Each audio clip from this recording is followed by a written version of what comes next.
Okay, so now we got all the wires taken apart, and once again we're just going to go through these parts real quick. You've got your fusible disconnect here, you've got your transformer here. Here is a terminal strip which takes our incoming power and distributes it to our several devices that we've got here, our different parts that we've got here.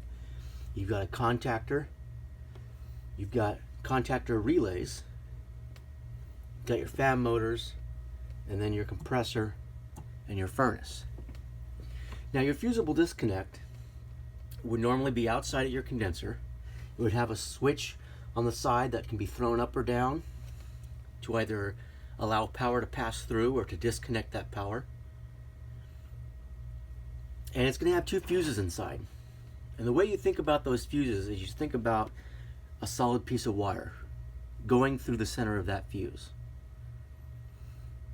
So when the solid piece of wire is intact, your fuse is good.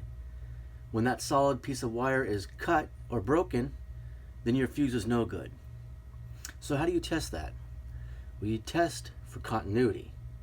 So you would take your probe, set it on the continuity setting, and then you take one probe and put it on one end of the fuse and one probe on the other end of the fuse.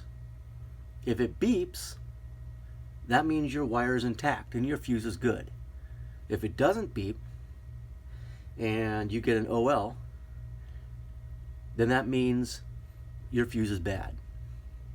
So we can try that by putting our piece of wire right there, get out our meter, and we set it to continuity. And that's the one that has the little sound waves coming after it, because you want to get that beep. So we should get a beep because we got a solid piece of wire that has not been cut. And we put one in here and one in here, and we get the beep.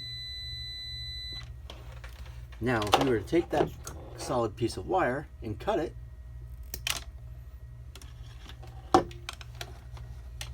so now we've got the wire cut, and we take our probe and we put one in here and one in here, we don't get a beep anymore, and our probe reads OL. So that means our fuse would be no good.